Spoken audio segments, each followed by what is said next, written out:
ये Iranian ship है, इसके ऊपर चीन का झंडा लगे, लेकिन चीन के झंडे लगे हुए झंडे को आप मम मारेंगे तो इससे तो डायरेक्ट चाइना के साथ आपकी लड़ाई शुरू हो जाएगी।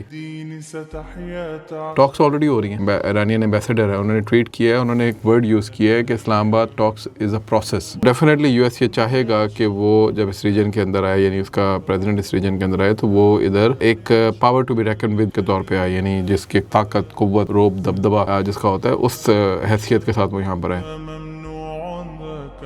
ईरान के साथ अपना एक ट्रांजिट ट्रेड रूट जो है वो एक्टिवेट कर दिया। ग्वादर से एक फ्रोजन मीट की शिपमेंट जो है वो चली है और वो ताशकंद जा रही है। तो पाकिस्तान ने डायरेक्ट सेंट्रल एशिया के लिए एक रूट जो है ईरान के थ्रू एक्टिवेट कर दिया है। अफगानिस्तान के लिए बुरी खबर है। दूसरा ये कि पाकिस्तान ने एन जंग के दौरान ये किया। एक साइड पे सऊदीज के साथ डिफेंस पैक्ट और दूसरी साइड पे ट्रेड कॉरिडोर किसके साथ है? ईरानियंस के साथ। कि जंग या बम्बारमेंट अगर होने का खतरा होता तो पाकिस्तान कभी भी एक्टिवेट ना करता, क्योंकि उसकी कॉस्ट बढ़ जाती ना शिपमेंट की। लेकिन तैयब अर्दगान और शहबाज शरीफ की बना के उन्होंने कहा है कि ये सेकुलर लोग हैं, यानी इनके खिलाफ भी लड़ाई जो है वो हमारी जारी है। तो एक साइड से ज़ायनिस्ट आपको अटैक कर रहे हैं, दूसरी साइड से कौन अटैक कर रहा है? दाइश कर रही है। तीसरी साइड से टीटीपी कर रही है, चौथी साइड से BLA कर रही है। ट्रम्प है, वो कुछ भी कर सकता है। वो चाहे तो अपने ट्विटर अकाउंट को में ये लिख दे कि मैंने ईरान की कोई 50 शिप्स तबाह कर दी हैं या 500 शिप्स तबाह कर दी हैं। वो चाहे तो वो कहे कि जी कि मुझे बड़ा अच्छा लगता है कि जब मुझे ये कहा जाता है कि 30 से 40 मिलियन लोगों को, हालांकि 300 से 400 मिलियन लोगों को बचाया है। मुझे बड़ा अच्छा लगता है कि मैं जब 7 जहाज़ कहता हूँ, 8 जहाज़ कहता हूँ, 10 कहता हूँ, 11 कर देता हूँ। तो ये ट्रम्प है। तो ट्रम्प कैन डू एनीथिंग ना, उसको उस अंदाज में देखा करें आप लोग। अस्सलाम वालेकुम नाज़रीन, मुअम्मर क़ज़ाफ़ी को तो फिर हाजिर है Salman Javed official YouTube channel पर। रोज़ाना की तरह सलमान जावेद साहब हमारे साथ मौजूद हैं। अस्सलाम वालेकुम सर, क्या हाल है? वालेकुम अस्सलाम सर, एक मुज़ाकरा टेबल टॉक्स हुई, पूरी दुनिया ने देखी और पाकिस्तान ने बड़ी कामयाबी से पहला जो सालों बाद, दिहाइयों बाद एक अमेरिका और ईरान की जंग थी उनको एक टेबल पर बिठाया। बहुत सारे लोग तो पहले ही कह रहे थे कि इसका एकदम इतनी लंबी जंग या इसका कोई सलूशन नहीं निकलेगा, लेकिन बहुत सारे लोग प्रोपोगंडा भी कर रहे थे ये टॉक्स फेल होगी, ये तमाम चीज़ें हुई। लेकिन अब एक और नया दौर दोबारा से शुरू हो रहा है और जुमेरात को बताया जा रहा है कि इस्लामाबाद में दोबारा टेबल सजने जा रहा है और पाकिस्तान मीडिएशन का जो किरदार अदा कर रहा है वो करेगा और इस दफ़ा डोनाल्ड ट्रंप खुद भी आएंगे। एक तो कितनी हकीकत है इसमें और इसके बैकग्राउंड पे क्या डेवलपमेंट्स चल रही हैं इस टाइम? अच्छा, डोनाल्ड ट्रंप के आने की बात तो एक स्पेकुलेशन है। अगर वो चूँकि आ रहे होते तो इस वक्त पूरी दुनिया में उधम मचा होता और स्पेशली अमेरिकन मीडिया इसके ऊपर काफ़ी ज़्यादा बातचीत कर रहा होता। यू नेवर नो, हो सकता है वो आ जाए, लेकिन अभी मेरा ख्याल है कि उसका आना बई दस के आस है। उसकी वजह ये है कि उन्होंने मई में चाइना भी आना है, तो वो 2 महीने के अंदर अंदर एक ही रीजन के 2 चक्कर क्यों लगाएंगे? ये यूएस के प्रेसिडेंट के प्रोटोकॉल के उसके ख़िलाफ़ चली जाती है चीज़। इवन JD वैंस का यहाँ पे आना बहुत बड़ी एक ख़बर थी, तो वो भी हो गया। तो मेरा ख्याल है स्पेकुलेशन है, लेकिन बहरहाल वी विल सी कि अगले एक ही दिन है बीच में, पता चल जाएगा। और अगर ऐसा कुछ होता तो अभी तो पूरे इस्लामाबाद के अंदर आपको होता है सिक्योरिटी स्वीपिंग और वो ब्लॉकेड्स और बड़ा कुछ शुरू हो चुका होता, तो वो ऐसा हम कुछ देख नहीं रहे। तो मेरा ख्याल है कि ऐसा, मेरा नहीं ख्याल कि ऐसा कुछ होगा। अब आ जाते हैं बात कि जुमेरात को दोबारा टॉक्स होंगी। टॉक्स ऑलरेडी हो रही हैं। अगर आप कल उनका देखें, जो ईरानियन एम्बेसडर है, उन्होंने ट्वीट किया है, उन्होंने एक वर्ड यूज़ किया है कि Islamabad talks is a process. ये बहुत इंपॉर्टेंट बात है। और उसकी वजह है कि एक होता है इवेंट, कि वन ऑफ इवेंट है, भाई हुआ और उसके बाद ख़त्म हो गया, यानी ना उससे पहले कुछ था, नहीं उससे पहले सिर्फ उसकी तैयारियाँ थी और उसके बाद बस उसके मुज़मरात हैं। लेकिन जो ये प्रोसेस होता है ये है कि ये पहले भी चल रहा था, इस्लामाबाद टॉक्स में खुल के सामने, और उसके बाद भी ये चल रहा है। तो प्रोसेस है ये नेगोशिएशंस, और इस्लामाबाद टॉक्स उन्होंने कहा कि ये प्रोसेस है। इसका मतलब है कि इस्लामाबाद में अभी भी बातचीत चल रही है। तो जुमेरात के ऊपर जो मेरा ख्याल है कि बातचीत होनी, वो टेक्निकल लेवल का जो इनका स्टाफ है जिसने बाकी सारी चीज़ें अब ड्राफ्ट शार्ट तैयार करने हैं, उनके ऊपर सारी बातें चल रही हैं। वो एक्सपर्ट्स होते हैं, वो ज़ाहिर है अपने अपनी फील्ड के, ईरानियन साइड से भी और अमेरिकन साइड से भी वो बैठे होंगे और वो चाह रहे होंगे कि हम किसी न किसी तरीके से इसको किसी उस पर लेकर आएँ, कॉमन ग्राउंड के ऊपर लेकर आएँ। उसके बाद फिर कोई बड़े जो है इनके शायद बैठ के आपस में इसको डिज़ाइन करें और इसको फिर फाइनलाइज करके साइन करें। जो बात हो रही है कि ओमान के अंदर जा सकते हैं या तुर्किया के अंदर जा सकते हैं, तो वो पहले भी डेस्टिनेशंस चूज़ कर सकते थे, लेकिन उधर ना जाने की वजह हम पहले भी डिस्कस कर चुके हैं कि वहाँ पे ख़तरा है इजरायली स्ट्राइक्स का। तो इस वजह से मेरा ख्याल है कि थोड़ा सा मुश्किल हो जाएगा। दूसरा ये कि उन जगहों के ऊपर इजराइल ख़ुद भी आके बैठ सकता है। तो वो स्पॉइलर हो जाएगा पोटेंशियल। फिर ओमान बहुत ज़्यादा उसमें है under the pressure of UAE as well. तो मेरा नहीं ख्याल कि किसी ऐसी जगह के ऊपर जहाँ पे न्यूट्रलिटी जो है वो होती हो, कॉम्प्रोमाइज़ होती हो, उसको वो सामने लेकर आएंगे। तो मेरा ख्याल है कि ये चीज़ें इसी तरीके से फ़िलहाल आगे चलती रहेंगी और एक क्वाइट डिप्लोमेसी, क्योंकि अभी एक हफ़्ता रह गया इसको ख़त्म होने में, सीज़ फायर को ख़त्म होने में, तो उन्होंने जो भी फ्रेमवर्क बनाना है वो इन्हीं 4-5 दिनों के अंदर बनाना है ताकि उसको फिर ये अनाउंस भी कर सकें और उसके बाद उसको आगे लेके चल सकें। अब ये जो अनाउंसमेंट और ये सारी चीज़ें हैं इसको हम सामने रखें। अगर वर्स्ट केस सिनेरियो कोई भी माहिदा नहीं होता तो ज़ाहिर है फिर सीज़ फायर तक पहुँचते पहुँचते बातें बहुत ज़्यादा बिगड़ चुकी होंगी और उसके बाद दोबारा से मामला जो है वो जंग की तरफ चले जाएंगे। सर, जिस तरह आपने कहा कि डोनाल्ड ट्रंप का मई में दौरा भी है चीन का, अगर उनका चाइना का दौरा होता है तो वो चाहेंगे कि जब वो इस खित्ते में आए तो उनसे पहले तमाम चीज़ें स्टेबल हों और तमाम मामला पहले वाले हों, जो मामला हैं उनके खित्ते में वो ख़त्म हो, क्योंकि चाइना का बहुत बड़ा अलाय ईरान भी है जिसके साथ इस टाइम जंग की सूरत हाल बनी हुई है। तो इसको डोनाल्ड ट्रंप कैसे देखेंगे? क्या वो इसको ख़त्म करेंगे? क्योंकि देखते हैं तो हमें लगता है कि इसी हफ्ते के अंदर कुछ ना कुछ इसका सोल्यूशन निकलेगा। जो ताइवान है वो भी चाइना का बहुत बड़ा एक वो है ना, वन चाइना पॉलिसी की जो सारी बात होती है, तो अभी ताइवान और चाइना भी बड़े कूजी हो रहे हैं आपस में, तो ये भी एक मैसेजिंग है, सिग्नलिंग है टुवर्ड्स US। तो डेफिनेटली US ये चाहेगा कि वो जब इस रीजन के अंदर आए, यानी उसका प्रेसिडेंट इस रीजन के अंदर आए, तो वो इधर एक power to be reckon with के तौर पे आए, यानी जिसकी ताकत, कुव्वत, रोब, दबदबा जिसका होता है उस हैसियत के साथ वो यहाँ पर आए। अगर वो एक ऐसे हैसियत के साथ आता है जिसमें शिकस्त खुर्दगी है, जिसके अंदर कोई डील नहीं है, जिसके अंदर कोई मामलात सही तरह सेटल नहीं हुए, तो डेफिनेटली उसका इस रीजन में आना फिर बनता ही नहीं है। ठीक है, तो ये बात आपकी बिल्कुल ठीक है कि वो या तो वो ईरान को तख्त तराज कर चुका होगा सके, जो कि इतना ईजी नहीं है। जब आप जंग शुरू करते हैं तो फिर शुरू आप करते हैं, ख़त्म वक्त करता है। तो ये जो चीज़ है ये ट्रम्प को और उनके लोगों को बहुत अच्छे तरीके से एहसास है विद रिगार्ड्स टू जो उन्होंने अफ़गानिस्तान में देखा है। इसी तरीके से वो चाहेंगे, Trump actually anti war campaign के थ्रू अमेरिका में आया था, MAGA, make America great again. JD Vance anti war हैं, कुछ उसके अंदर से लोग हैं जैसे वो पीट हेग्सेथ है, या ऐसा कि जो डिपार्टमेंट ऑफ वॉर का जो वो है, इसी तरीके से वो लिंडसे ग्राहम है, इसी तरीके से वो टॉम कॉटन है। ये लोग हैं जो ज़रा थोड़े से हॉकिश हैं, जो चाहते हैं कि ज़ायनिस्ट एजेंडा को आगे फॉरवर्ड किया जाए।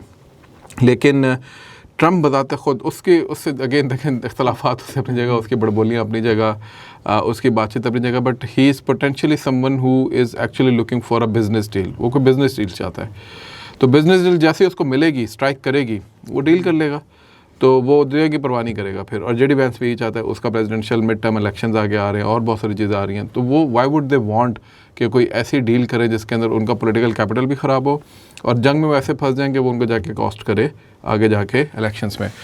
तो ये बात बिल्कुल स्पेकुलेशन बिल्कुल ठीक है कि चाइना के विज़िट से पहले वो लोग आएंगे। अच्छा, चाइना के विज़िट से पहले हमारे प्राइम मिनिस्टर साहब का भी विज़िट है चाइना में, तो ये भी एक एलिमेंट है। तो इसको अगर हम याद रखें तो या देखें बनज़र गायर, तो मेरा ख्याल है कि हमें समझ में आता है कि पाकिस्तान एक और ब्रिज भी गैप कर रहा है बिटवीन चाइना एंड US। बिल्कुल, ये बड़ी इम्पोर्टेंट पॉइंट है जो आपने उठाया। अच्छा, इसके अलावा हमारे जो प्राइम मिनिस्टर हैं वो इस टाइम सऊदी अरब में मौजूद हैं।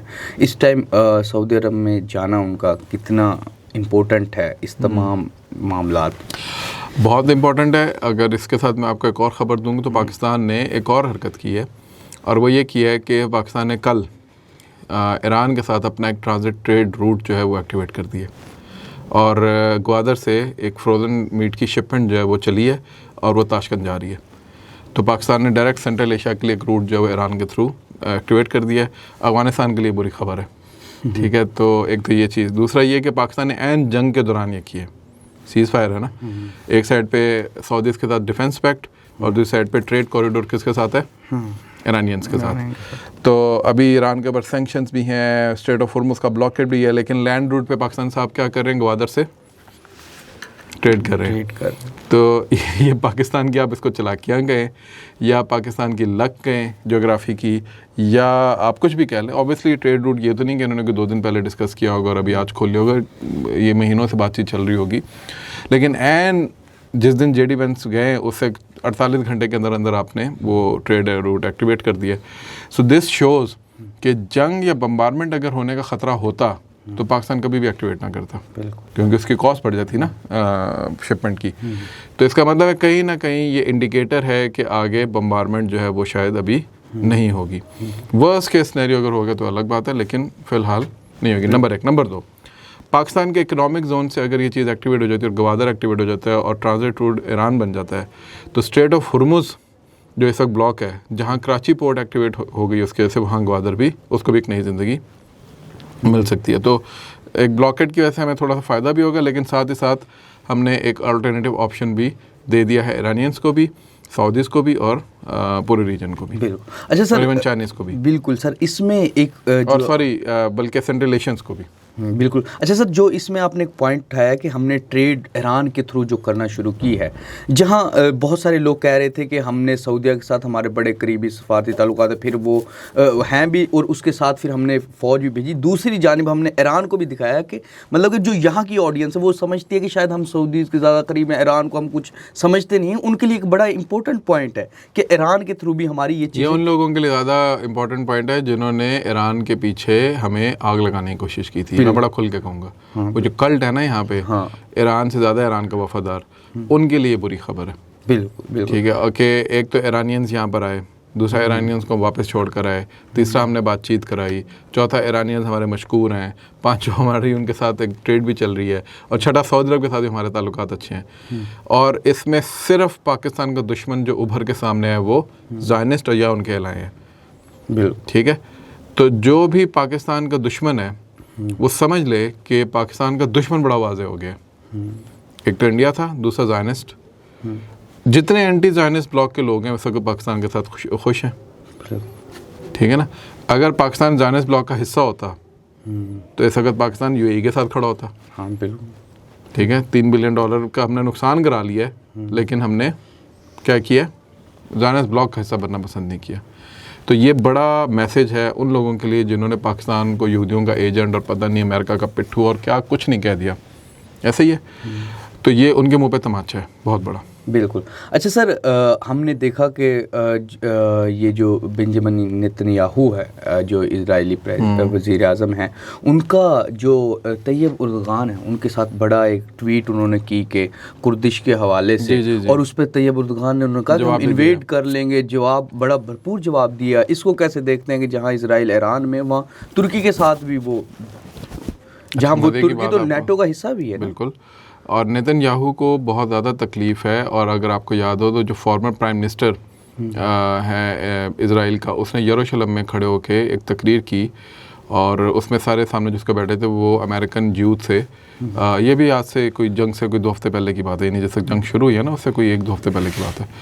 और उस पर उसने ये बात की, बल्कि शायद उसके बाद की बात है, जंग के ख़त्म शुरू होने के बाद। तो उसने यरूशलेम में खड़े होकर ये बात की कि पहले ये शिया एक्सेस जो था इसको हमने ख़त्म किया, अब हमने जो है वो सुन्नी जो रेडिकल इस्लाम है उसको ख़त्म करना है। उसके एक्सेस के अंदर तुर्की और पाकिस्तान, ठीक है, तुर्की, कतर और पाकिस्तान, सऊदी अरब को भी मेरे ख्याल उसने बीच में बात की थी, और उसने कहा न्यूक्लियर पाकिस्तान। ठीक है। उसके बाद आपको बेंजामिन नेतन्याहू की भी वो सुन्नी एक्सेस की और सारी बात नज़र आती है। उनके लिए पूरा इस्लाम जो है ना वो वन वे और दी अदर जो है वो क्या है, ख़तरनाक है। अच्छा, दूसरा ये कि एक और मज़े की बात है साथ जुड़ी हुई, अभी परसों जो है वो दाइश ने, जो दाइश खुरासान ISKP, उसने एक अपना जो मैगज़ीन होता है वो लॉन्च किया है, और उसके अंदर उन्होंने जो एक सरे वर्क पे कहानी लिखी है वो 3 लोगों की उसने शक्ल बनाई है। उन 3 लोगों की शक्ल में एक आपके शहबाज शरीफ साहब है, एक हैबतुल्लाह खुंज़ादा साहब है और एक तैयब उर्दगान है। हैबतुल्लाह खुंज़ादा को तो उन्होंने बीच में वैसे मेरा ख्याल है कर दिया क्योंकि खुद अफगानिस्तान में बैठे हैं, लेकिन तैयब उर्दगान और शहबाज शरीफ की बना के उन्होंने कहा है कि ये सेकुलर लोग हैं, यानी इनके ख़िलाफ़ भी लड़ाई जो है वो हमारी जारी है। तो एक साइड से ज़ायनिस्ट आपको अटैक कर रहे हैं, दूसरी साइड से कौन अटैक कर रहा है, दाइश कर रही है, तीसरी साइड से TTP कर रही है, चौथी साइड से BLA कर रही है। तो मैंने आपको पहले कहा कि जितने भी एंटी पाकिस्तान हैं वो साथ ही साथ क्या नज़र आ रहे हैं, प्रो ज़ायनिस्ट। तो बड़ा कन्विंसिंग ये फैक्टर है, और अल्लाह का बड़ा शुक्र है कि इस पर बड़ी कन्विंसिंग एक एलिमेंट आते हैं। पाकिस्तान तारीख के सही रुख पे खड़ा हुआ है। ये बड़े मज़े से कुछ साल पहले नहीं था। मतलब अभी भी उस वक्त भी था, लेकिन उस वक्त लोगों को समझ नहीं आती थी। नहीं सर, लेकिन उस टाइम तो एक गवर्नमेंट भी थी ना जिसको कहते थे ज़ायनिस्ट और ये वो आप उसको भूल रहे हैं ना, मैंने कहा कि उसको भी याद करवा दो। वो रियासत आपकी सही साइड पे खड़ी थी, हुकूमत सही साइड पे नहीं खड़ी थी। रियासत और हुकूमत में फ़र्क होता है ना। तो रियासत पाकिस्तान की हमेशा एक साइड पे खड़ी हुई है, और रियासत पाकिस्तान की हमेशा ये जानती है कि जो उसके दुश्मन है वो कौन है, उसके दोस्त कौन है, उनमें वो कोई थोड़ी बहुत भूल चूक कर सकती है, उनके बारे में थोड़ा सा लीनियंट हो सकती है, और उस पर अवाम फिर उनके स्क्रूज भी टाइट कर देती है। ठीक है, लेकिन रियासत को बिल्कुल कोई इबाम कभी किसी दौर में भी नहीं रहा कि उनके दुश्मन कौन है। अलबत्ता जो ऊपर हेल्म ऑफ अफेयर्स पे लोग आते हैं, चाहे वो इस्टेब्लिशमेंट में आए, चाहे वो हुकूमत में आए, और ज़्यादातर हुकूमतों में अनफॉर्चुनेटली पॉलिटिकल हुकूमतों में आते हैं, उनका ये मसला है। ठीक है, और वो जो है वो क्या करते हैं कि पुश करते हैं इस तरह की चीज़ों को। तो वो आपकी बात ठीक है उस ज़माने में। अच्छा सर, उस ज़माने में एक इस्लामिक टच भी मशहूर हुआ था जो डोनाल्ड ट्रम्प भी आज दे रहे हैं, अपना क्रिश्चियन टच दे रहे हैं उनको। उसको कैसे देखते हैं कि डोनाल्ड ट्रम्प ने क्या सोच के वो बात की होगी, लेकिन उसने वेनेजुएला पे कोई नहीं, उसने जो ट्वीट की है वेनेजुएला पे उसने बैकफुट नहीं किया, उसने ईरान की जंग पे बैकफुट कोई तो डिलीट कर दिया। लेकिन उसको इस पे डिलीट करना पड़ा है। देखो पोप को तो लगाई हैं, ठीक है, फिर उसके बाद उसने बेसिकली एक तरह से पोप को उसने वो किया है, पिंच किया है। हालांकि राइट विंग का बंदा है, अगर आप देखें तो कंजर्वेटिव से ताल्लुक, रिपब्लिकन है, डेमोक्रेट भी नहीं है। तो इनके तो अपना वोट बैंक ही सारा चर्च के ताल्लुक के ऊपर खड़ा होता है। ठीक है, तो अगर ट्रम्प इस तरह की हरकत कर रहा है तो इसका मतलब है कि कोई ना के बीच में इनकी लड़ाई चल रही है। दूसरा ये कि ट्रम्प है, वो कुछ भी कर सकता है, वो अमेरिका का बादशाह है, वो चाहे तो अपने ट्विटर अकाउंट को में ये लिख दे कि मैंने ईरान की कोई 50 शिप्स तबाह कर दी हैं या 500 शिप्स तबाह कर दी हैं। वो चाहे तो वो कहे कि जी कि मुझे बड़ा अच्छा लगता है कि जब मुझे ये कहा जाता है कि 30 से 40 मिलियन लोगों को, हालांकि 300 से 400 मिलियन लोगों को बचाया है, 30 से 40 मिलियन लोगों को बचाया है, मुझे बड़ा अच्छा लगता है। मुझे बड़ा अच्छा लगता है कि मैं जब 7 जहाज़ कहता हूँ, 8 जहाज़ कहता हूँ, 10 कहता हूँ, 11 कर देता हूँ। तो ये ट्रम्प है, तो ट्रम्प कैन डू एनीथिंग ना, उसको उस अंदाज में देखा करें आप लोग। अच्छा, लेकिन बहुत सारे लोग कहते हैं कि ये डोनाल्ड ट्रम्प जानबूझकर इस तरह की स्टेटमेंट, इस तरह की चीज़ें देता है जिससे पूरी दुनिया में तासुर जाए कि डोनाल्ड ट्रम्प कुछ भी कर सकता है, बहुत इसी अनप्रिडिक्टेबल है, और इस वजह से मैं कह रहा हूँ वो कुछ भी कर सकता है। तो ही इज़ ट्रम्प, ठीक है, तो इसलिए आप और ईरानियंस को भी और बाकी दुनिया को भी हमेशा यही ख़तरा रहता है कि आप डील कर भी लेंगे तो कल को क्या है कि ट्रम्प साहब सुबह उठेंगे ऐसी की तैसी में ये ट्वीट जा रहा हूँ और ऐसी की तैसी। अगर आपको याद हो पिछले दौरे हुकूमत में इसने एक ट्वीट की थी पाकिस्तान के मतलब, और इसी किस्म की थी जो आजकल ये ईरान के मतलब और बाकी इस तरह के लोग के जी के पाकिस्तान को हम इतने पैसे देते हैं और ये हमारे पैसे खा जाते हैं और बहुत हो गया और बस हम पैसे वापस लेंगे इनसे। ठीक है, उससे पाकिस्तान में बड़ी लेदे हुई थी, डिप्लोमेटिक क्राइसिस शुरू हो गया था। ठीक है, तो ये होता है, ये ट्रम्प साहब फिर उनको रिट्रीट, पाकिस्तान खाला का घर तो नहीं है ना। ठीक है, तो ये बड़ी एक ट्रम्प साहब की बात है। वेनेजुएला के ऊपर देखिए वो इसलिए कर सकता था, Venezuela was all talks no balls, I am sorry to use this word. उनके हुक्मरान साहब खड़े होकर बड़ी बड़ी बातें करते थे, सब कुछ बोलते थे, लेकिन at the end of the day क्या हुआ? ठीक है, वो ट्रम्प साहब गए और उठा के ले आए उसको। तो इस पे ना हमें नज़र रखनी चाहिए कि यार आप बातें कम करें, एक्शन ज़्यादा करें, तो अगला बंदा फिर आपको सीरियस लेता है। अच्छा सर, पूरी दुनिया में डोनाल्ड ट्रम्प ने मौजूदा ईरान रजीम में एक चीज़ को बड़ा मतलब पिंच किया, ज़्यादा कहा है कि जो ईरानी एटमी हथियार है उसके हवाले से। अब रशिया ने भी एक बात की, स्टेटमेंट की, उन्होंने कहा कि ईरानी जो न्यूक्लियर यूरेनियम है वो हम अपने पास रख लेते हैं। और क्या ये, और इसी पे सुनने में भी आया कि टॉक्स में ज़्यादातर इसी पे बात भी हुई, और भी मुख्तलिफ होंगे। तो क्या ये रशिया इसको पहले तो उन्होंने किया था, दोबारा ये कर लेगा, और क्या ये इसका कोई सोल्यूशन? मेरा ख्याल है ईरानियंस नहीं चाहेंगे कोई भी अपना किसी को भी वेपन क्यों देगा। वेपन दुनिया खैर वो इस वक्त उनका एक एसेट है, और वो भी एक स्ट्रेटेजिक एसेट है जिसके ऊपर वो बेसिकली सारी लड़ाई लड़ रहे हैं, तो वो क्यों उठा के किसी दूसरे पार्टी को देंगे। हाँ, वो मेरा ख्याल है जो IAEA है, इंटरनेशनल एटॉमिक एनर्जी जो अथॉरिटी है, उसको वो इसके अंदर शायद इन्वॉल्व कर लें, क्योंकि United States of America as an entity उसकी कोई अथॉरिटी नहीं है कि वो किसी को कहे कि न्यूक्लियर बनाओ या ना बनाओ। ये तो IAEA है ना, मल्टीलैटरल फॉरम्स हैं, उसके लोग हैं, यूनाइटेड नेशन है, यूनाइटेड नेशन सिक्योरिटी काउंसिल है। देखें यूरोप, आज मैं किसी राउंड टेबल में, तो उसमें किसी ने बड़ी अच्छी बात की, उन्होंने कहा यूरोप जो है वो इस जंग के ख़िलाफ़ नहीं है। हमें जो लग रहा है ना कि यूरोप इस जंग के ख़िलाफ़ है, यूरोप कहता है कि बिल्कुल जो आप कर रहे हैं ठीक कर रहे हैं। अमेरिकन को ये कहते हैं बिल्कुल ठीक करें, लेकिन यूरोप ये कहता है कि आप करें उसको सही तरीके से। आप यूनाइटेड नेशन को ऑन बोर्ड करें, नाटो को ऑन बोर्ड करें, हमें इज्जत देना, हमें इज्जत दें, या इसको एक लीगल कवर दें, ठीक है। सारे उसके खिलाफ हैं, कोई ईरान का दोस्त नहीं है। तो सेम गोज फॉर ये न्यूक्लियर्स वाला सीन। तो न्यूक्लियर्स में भी basically Iranians will not take some इस तरह का रिस्क। वो आईएई को, मल्टीलैटरल फोरम को, किसी को इन्वोक करने की कोशिश करेंगे, उसको लेकर आने की कोशिश करेंगे, जो मुझे लगता है ऐसा होगा, और उसके बाद फिर वो आगे बात चलेगी। बिल्कुल। अच्छा सर, आखिरी सवाल वो ये है कि अभी इब्न हर्मुज़ के हवाले से जब बातचीत चली तो डोनाल्ड ट्रंप ने कहा था कि जहाँ जो ईरान से टैंकर निकलेंगे हम उनको रोकेंगे। उनके ईरान से जो टैंकर निकले, चाइना के निकले, कोई वो जो अपने एलाइज हैं उनको निकलने की इजाज़त दे रहे हैं, लेकिन आगे से अमेरिका कहता है कि हम आगे से उनको रोकेंगे, हम उनको नहीं निकलने देंगे। चाइना ने एक स्टेटमेंट दिया कि हमारे टैंकर जाएंगे भी और आएंगे भी। तो डोनाल्ड ट्रंप ने जो बात कही, क्या वो उससे पीछे हट जाएंगे या वो वाकई कुछ इस पर करेंगे? चाइना क्या करेगा इस? देखें, ये नेवल ब्लॉकेट जो होता है ना, ये कोई बहुत आसान काम नहीं होता। मतलब आप कह तो दिया है उन्होंने नेवल ब्लॉकेट का, लेकिन कैसे करेंगे? उसमें इतने सुकुम होते हैं, इतने लूप होल्स होते हैं। ज़मीन तो नहीं है ना, वो समंदर है, उसमें टेरिटोरियल वाटर इन्वॉल्व है, उसके अंदर इंटरनेशनल वाटर्स इन्वॉल्व है उसमें, और वो बैनुल-अक़वामी गुज़रगाह है जिसके अंदर बैनुल-अक़वामी शिप्स हैं।